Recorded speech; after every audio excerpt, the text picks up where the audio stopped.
ஒவ்வொரு நாளும் அவனை பாக்குறேன், உள்ள போயிடுவேன் நானு. கிளாஸுக்கு போகும்போதும் பார்த்தா அங்கேயேதான் தலை குமிஞ்சு உட்காந்துட்டு இருக்கான். கிளாஸ் விட்டு வரும்போது பார்த்தாலும் அங்கேயேதான் உட்காந்துருக்கான். அவன் எந்த வகுப்புக்கும் போறதில்ல. ஆனா எல்லாரோடையும் சேர்ந்து சினிமா போற குழந்தைங்க அப்படியெல்லாம் நம்ம தப்பா கணக்கு போடுறோமே, அந்த குழந்தைங்க வட்டத்திலயும் அது இல்ல. அது சும்மா உட்காந்துட்டு இருக்கு. ஒரு 5 நாள் ஆச்சு, 6 நாள் ஆச்சு. ஒரு நாளைக்கு எனக்கு ரொம்ப தாங்க முடியல. அந்த முகத்தை பார்த்தா என்னை யாராவது உனக்கு என்ன பிரச்சனைன்னு கேளுங்களேன் அப்படிங்கிற ஒரு முகம்.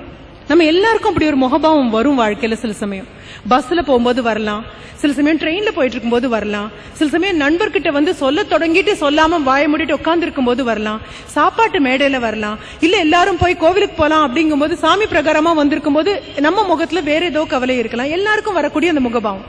உள்ள வாடா சொல்றதுக்காகவே காத்துட்டு இருந்த மாதிரி உள்ள வந்து உட்காந்தாச்சு.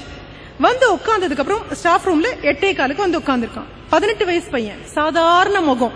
நீங்க இந்த ரோட்ல ஒரு தடவை பாத்தீங்கன்னா இன்னொரு தடவை திரும்பி கூட பார்க்க மாட்டீங்க, அவ்வளவு சாதாரண முகம். அப்போ அந்த பையன் என்னப்பா அப்படின்னு கேட்கறதுனால நான் கேட்டது, சாப்பிட்டியாடா அப்படின்னு கேட்டேன். உங்க அத்தனை பேர்கிட்டயும் நான் சொல்ல வேண்டிய ஒரு விஷயம், அந்த காலங்கள் எல்லாம் இப்ப போயாச்சு. சாப்பிட்டியாப்பா அப்படின்னு கேட்கிற காலங்கள் போயாச்சு. அதுதான் இந்தியாவுடைய மிகப்பெரிய வறுமை. நம்ம இதெல்லாம் கலிகாலம், இதெல்லாம் கலிகாலம் அப்படின்னு சொல்றோம் இல்லையா? உண்மையான கலிகாலம் இதுல எல்லாம் தான். எப்போது குடிநீர் விற்பனைக்கு வந்துடுச்சோ, எப்போ வீட்டு திண்ணைய மாத்தி ஒரு 200 ரூபாய்க்கு வாடகைக்கு விட ஆரம்பிச்சிட்டோமோ, எப்போ அடுத்த வேளை சாப்பாடை கூட எடுத்து ஃப்ரிட்ஜில் பத்திரப்படுத்த ஆரம்பிச்சிட்டோமோ, அன்னைக்கு இந்தியாக்குள்ள கலிகாலம் வந்தாச்சுன்னு அர்த்தம். ஏன்னா இது எதுவுமே நம்ம பண்ணது கிடையாது. தண்ணிக்கு விலை சொன்னது கிடையாது. வீட்டு திண்ணை வழிபோக்கன் வந்து உட்கார்றதுக்காக இருக்கக்கூடிய ஒரு திண்ணை. எனக்கு ஞாபகம் இருக்கு, எங்க பாட்டி எல்லாம் வீட்டு கதவை சாத்துறதுக்கு முன்னால ராத்திரி கதவுல திறந்து ஒரு கேள்வி கேட்பாங்க, ராப்பட்டினி கிடக்கிறவங்க யாராவது இருக்கீங்களா அப்படின்னு கேட்பாங்க. அந்த வழியா போறவங்க யாராவது ராப்பட்டினி கிடக்கிறவங்க. அந்த இனம் மாறியாச்சு. இப்ப எல்லாம் இவ்வளோண்டு சட்னி இருந்தா அதை எடுத்து பத்திரமா ஒரு இடத்துல பிச்சைக்காரர்களை கண்ணால, பிச்சைக்காரர்கள் இல்லாத நாடு அப்படிங்கிறது வேற, ஆனா தான தர்மம் பண்ணணுங்கிற எண்ணமும் சேர்ந்து போயிடுச்சு அப்படிங்கிறது தான். இந்த குழந்தைகிட்ட நான் கேட்டது, சாப்பிட்டியாடா? அழ ஆரம்பிச்சான். யூ வில் நாட் பிலீவ், ஒரு 15 நிமிஷத்துக்கு 18 வயசு, நான் காலேஜ் எல்லாம் மறந்து போச்சு. தேம்பி தேம்பி தேம்பி அழுது முடிச்சாச்சு. சரி ஒண்ணு சொல்லல, குடிக்க மட்டும் தண்ணி கொடுத்தேன், அதான் என்னால பண்ணக்கூடியது. அப்புறம் கேட்டு, என்னப்பா கிளாஸுக்கே போக மாட்டேங்கிற, 5-6 நாளா பாக்குறேன் அங்கேயே உட்கார்ந்துட்டு இருக்க, என்ன ப்ராப்ளம்?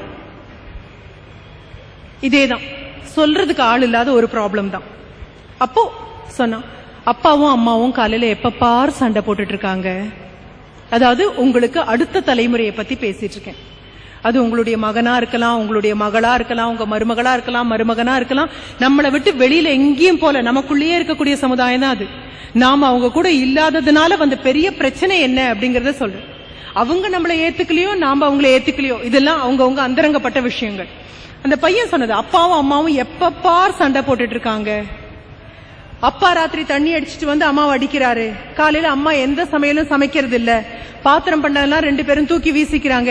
தயவு செஞ்சு புரிஞ்சுக்கோங்க, இது வருமானம் மிக குறைவான குடும்பங்கள்ல நடக்கிற விஷயம் அல்ல. இதுவே கொஞ்சம் கூட நாகரீகமா மேட்டுக்குடியிலையும் மத்தியதர வர்க்கத்திலயும் நடந்துட்டு இருக்கு. பாத்திரங்களை வீசுறது இல்லையே தவிர கதவை அரைஞ்சு சாத்தி அவங்கவுங்க ரூம்குள்ள அவங்கவுங்க போயிடுறாங்க. அப்போ அந்த பையன் சொன்னான், கிளம்பும் போது எங்க அம்மா சொல்லுவாங்க, நீ திரும்பி வரும்போது நான் உசுரோட இருக்க மாட்டேன்டா. எனக்கு பயமா இருக்கு மிஸ், எனக்கு பயமா இருக்கு. நம்ம தலைமுறை விட்டு கொடுத்த ஒரு இடம் இதுதான். 1000 பிரச்சனை வந்தாலும் விரல பிடிச்சிட்டு போ அப்படின்னு சொல்லி நான் என் மாணவர்கள் கிட்ட பாக்குறேன். அப்பா அம்மா 2 பேருக்கும் இடையில சண்டை அப்படின்னு சொன்னா அந்த குழந்தை திரும்புறது வேற யாரும் இல்ல, நீங்க எல்லாம் அங்க கிடைக்காததுனால அடுத்த நிமிஷம் அந்த குழந்தை பாக்குறது எங்க மாதிரி ஏதாவது முகம் கிடைக்குமா அப்படின்னு. நான் முதல்ல சொன்ன கதையினுடையதுதான், திஸ் இஸ் a grief. அந்த கதையில வந்த கதாநாயகன் சோகத்தை சொல்லி இடமில்லைன்னு சொன்ன மாதிரி, I have lots of my students who do not have a shoulder to lean on. சாயறதுக்கு ஒரு தோளோ, கேட்கறதுக்கு ஒரு காதோ, சொல்றதுக்கு ஒரு நபரோ கண்டிப்பாக இல்லை. மிகப்பெரிய வேதனை. உங்க வீட்டுல if you are very very lucky, ஆண்டவன் உங்களை தனியா கூப்பிட்டு ஆசீர்வதிச்ச ஒரு நபராக இருந்தீங்க அப்படின்னா, இந்த வயசு பேரம் பேத்திகளோட நீங்க இருக்கீங்க அப்படின்னா, தயவு செஞ்சு புரிஞ்சுக்கோங்க, அவங்க உங்க முகத்தை பார்க்கும் போது, அவங்க அப்பா அம்மாவை விட்டுட்டு உங்ககிட்ட வரும்போது உங்களால புரிந்து கொள்ளக்கூடிய 1000 பிரச்சனை இருக்கு. நம்ம போற வண்டிகள் மாறி இருக்கலாம், கட்ட வண்டிக்கு பதிலாக இப்ப கார்ல போகலாம், எல்லாமே மாறி இருக்கலாம். ஆனா இன்னும் 24 மணி நேரம் பூமிக்கு தேவைப்படுது சுத்தி வர்றதுக்கு. இன்னும் சூரியனுக்கு 24 மணி நேரம் தேவைப்படுது அடுத்த நாள் காலையில் நம்மள பாக்குறதுக்கு. இன்னும் சாப்பிட்டா ஜீரணமாகறதுக்கு மனநலம் கண்டிப்பாக தேவைப்படுது. உங்ககிட்ட நான் பேசுற இதையே தான் நாளான்னைக்கு when I am elsewhere, ஒரு 15 வயசு பொண்ணு, 20 வயசு பொண்ணு, இந்த கர்ப்பம் தரிக்கிறது பெண்களுக்கு ரொம்ப கஷ்டமான சூழ்நிலைக்குள்ள பெண்கள் போயிட்டு இருக்காங்க. இப்போ அவங்க கிட்ட பேசும்போது இதையே தான் சொல்ல போறேன். ஏன்னா என் பையன் 2 வயசு குழந்தையாக ராத்திரி அவனுக்கு திடீர்னு உடம்பு சரியில்லாம அவனை தூக்கிட்டு டாக்டர் கிட்ட ஓடின போது, அப்போ இங்க இருந்த ராமசாமின்னு சொல்லிட்டு ஒரு டாக்டர், பீடியாட்ரிஸ்ட், அவர்கிட்ட கூட்டிட்டு போன போது அவர் முதல்ல பிரிஸ்கிரிப்ஷன்ல என்ன எழுதினார் தெரியுமா? இன்னும் அதை பொன்வாக்கா நான் வச்சிட்டு இருக்கேன். பிரிங் சம் எல்டர்ஸ் ஹோம், பெரியவர்களை வீட்டுக்கு முதலில் கூட்டிக் கொண்டு வாருங்கள். இதான் ஃபர்ஸ்ட் அவர் சொன்னது. ரெண்டாவது, ரிசைன் யோர் ஜாப். எங்கிட்ட சொன்னார், வேலையை விடுங்க. ஆயாவை வச்சு அம்மான்னு கூப்பிடுற அம்மாக்கள் எல்லாம் நான் அம்மானே ஒத்துக்க மாட்டேன் அப்படின்னு சொன்னார். அவர் சொன்னது அவர் அளவுக்கு சரியாக இருக்கலாம், ஆனா காலம் தாண்டி வந்தாச்சு. நாம இந்த சூழ்நிலையில எப்ப விரல கொடுத்தா யார் பிடிச்சுப்பாங்க, இதுதான் நம்ம பார்க்க வேண்டியது. அடுத்து இன்னொரு எபிசோட், நான் ஒவ்வொரு சின்ன சின்ன சம்பவங்களா தான் சொல்லிட்டு. ரெண்டாவது, டால்ஸ்டாயுடைய ரொம்ப அழகான கதை, நீங்க படிச்சிருக்கலாம், வேர் லவ் இஸ் காட் இஸ், அன்பு எங்கே இருக்கிறதோ அங்கே ஆண்டவன் இருக்கிறான். ரொம்ப அழகான ஒரு கதை. இதுவும் ஒரு செருப்பு தைக்கிற ஒரு நபரை பத்தி. சாதாரண செருப்பு தைக்கிற ஒரு நபர், அவருடைய மனைவி இறந்து போயாச்சு, மகனை உயிரா கொண்டாடினாரு. ஏதோ வந்த ஒரு எபிடமிக்ல அந்த மகனும் இறந்து போயிட்டான்.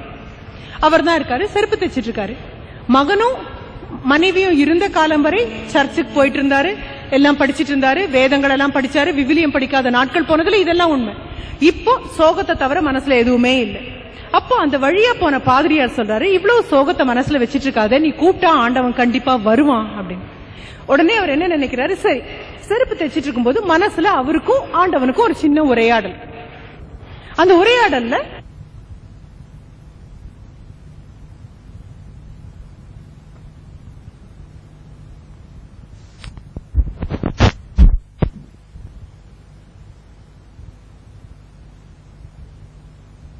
இன்னைக்கு நானே அப்படின்னு ஆண்டவனுடைய பதில்.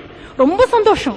அடுத்த நிமிஷம் நம்ம சபரி மாதிரி தான், ஆண்டவன் உங்க வீட்டுக்கு வரேன் அப்படின்னு சொன்னா அடுத்தது நமக்கு என்ன தோணும், என்ன சாமிக்கு பிடிக்கும், என்ன சாப்பிடறதுக்கு பிடிக்கும், ஓடு போய் ஒரு பெரிய அவருக்கு இருக்கக்கூடிய கேபேஜ் எல்லாம் போட்டு ஒரு சூப் பண்ணியாச்சு, எல்லாம் ரெடி பண்ணியாச்சு. கண் பூர வாசல்லையே தான் இருக்கு, வாசலையே பார்த்துட்டு இருக்காரு. அந்த கிராமத்துல அந்த ஜன்னல் பக்கமா யார் நடந்து போனாலும் அவர்களுடைய கால் செருப்பை வச்சு அது யாருன்னு இவர் கண்டுபிடிச்சிருவாரு. ஏன்னா இவர் தான் செருப்பு தைச்சு கொடுத்தாரு. பார்த்துட்டே இருக்காரு. அந்த ஓரமா வந்து யாரோ நிக்கிறாங்க. இது ஒரு ரிட்டையர் ஆன ஒரு போர் வீரன். அவன் அந்த ஊர்ல இந்த ரோடெல்லாம் கூட்டி சுத்தம் பண்ற வேலையில இப்ப இருக்கக்கூடிய ஒரு ஆள். கால்ல செருப்பு அப்படி பிஞ்சு கந்தலா கிடக்குது. ஓடி போய் இவர் கதவை திறக்கிறாரு. உள்ள வாப்பா அப்படின்னு கூப்பிடுறாரு. அவன் உள்ள வந்து உட்காரான். உள்ள வந்து உட்காரும்போது கை காலம் விட விட நடுங்குது. அந்த அளவுக்கு பனி. போறாரு, ஒரு பாத்திரத்துல அந்த சூப் ஆண்டவனுக்குன்னு பண்ணி வச்சிருக்கு இல்லையா, அந்த சூப் எடுத்து ஊத்துறாரு. கொண்டு வந்து கொடுத்து இது குடி அப்படின்னு சொல்றாரு. குடிக்க குடிக்க பாவம் அவனுக்கு அப்பதான் கண்ணுல எல்லாம் ஒளியே வருது, முகமெல்லாம் சரியாது. அதுக்குள்ள அவனுடைய அந்த அருந்து போன செருப்பை வாங்கி தைச்சு இதை போட்டுக்கோ அப்படின்னு கொடுக்குறாரு. அவன் வாழ்த்திட்டு இறங்கி போயிடுறான். மறுபடியும் அவர் காத்துட்டு இருக்காரு. ஆண்டவன் காலையில வரல, ஒருவேளை மத்தியானம் வருவாரோ என்னமோ தெரியல அப்படின்னு.